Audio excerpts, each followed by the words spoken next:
Hi guys, Josh from TT101.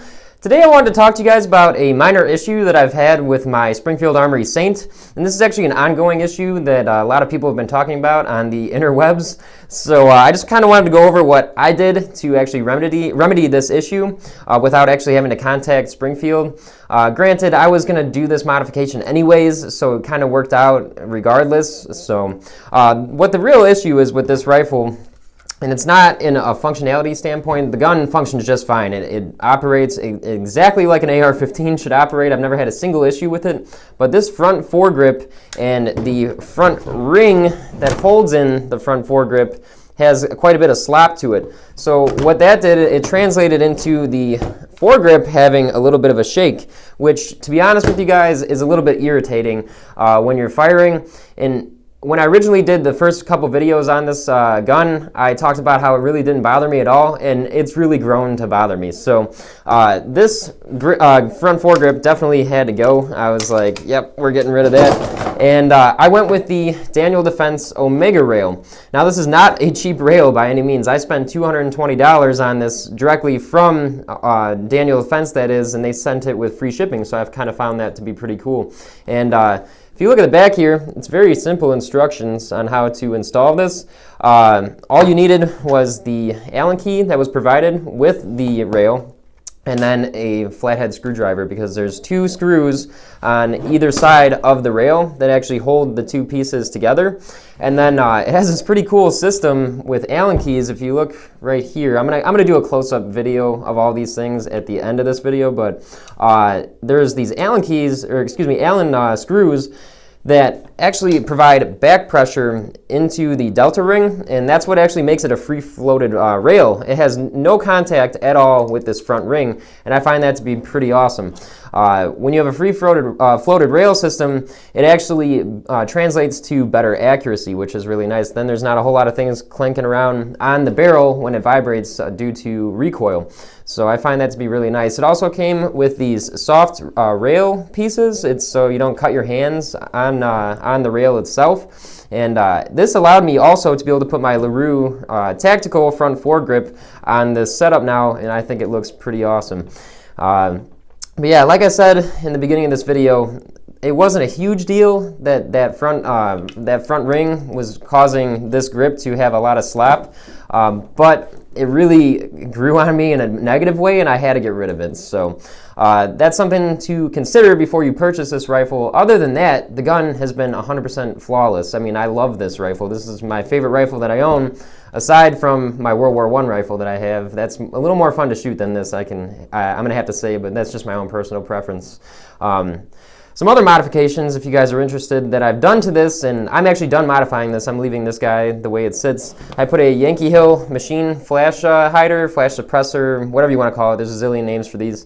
But I really like this because it can also be used as a striking weapon. And another thing that the Omega rail does, it actually provides a little more weight out front. So if I ever did have to use it as a jabbing weapon, it would have a little bit more of a thump to it, which is kind of nice. And I like that a lot about this flash suppressor. And I don't know if you guys ever watch Nut and Fancy. I really get into his videos. I like a lot how in depth he goes and how much time he actually takes to put so much thought into his videos. They're pretty cool. The reason why I actually went with this was because of him, and I really like this flash suppressor. It's really nice. So that being said, the other modifications that I've done in the past few days, I put on a Voltor buffer tube and a Voltor ring here. I can't remember the name of this part, but that allowed me to put my single point sling on, which is really nice. And I kind of had a nut-o when I was trying to put on the Yankee Hill flash suppressor. Instead of putting it in a upper receiver vise block, I put it into a buttstock vise, and that's the one that I usually like clean guns with. And what happened was, when I was wrenching on the standard A2 front flash suppressor that comes on this rifle, excuse me, I bent my buffer tube, the original one that came with the rifle. So that kind of irritated me, but that was user error. That was all my fault. I didn't really think about it, and I didn't even realize that we sell the vice block piece at my store where I work at, and that's at the Big R in Homer Glen, Illinois. And as soon as I did that, I ordered the new parts, and I was like, all right, whatever. It was a $60 like upset. It's okay though. And I got it all straightened out, and I don't know if you guys ever used a Pro Mag Vice Block, but that thing worked flawlessly. I was actually very surprised, and I'm not really a huge Pro Mag fan, so but it did the job, and it did exactly what it needed to do, and it didn't damage anything, so I was very happy with that, or anything further than I've already damaged. So I really like the way that this setup has turned out. I've got my EOTech also on this rifle as well. And I'm not going to mess with the trigger. I actually like the trigger on this gun quite a bit. It's very smooth, much better than my Smith & Wesson, the Sport 2 that I recently had. I actually got rid of that too by this rifle. So some of you guys might be thinking, well, why buy a gun that's already got all the bells and whistles on it to have to change the front foregrip? And I'm hoping, I'm going to have to agree with you a little bit. I'm hoping that Springfield might change that front foregrip setup on maybe a latter version of this rifle. But I really feel like they still did a great job as an affordable entry-level AR that has a lot of bells and whistles added to it that you necessarily wouldn't have to change out unless you have personal vendettas against the Delta ring, the front ring. I think this is called the Delta ring too.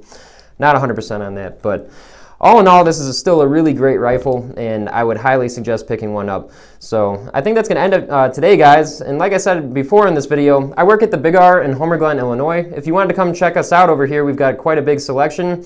This was the only Springfield Saint that we got, and I unfortunately bought it from you guys. But that being said, we have a very nice selection. We're always getting new stock in. I would highly suggest coming in and checking out what we have if you live in Illinois, or if you're passing through and you happen to see my YouTube channel.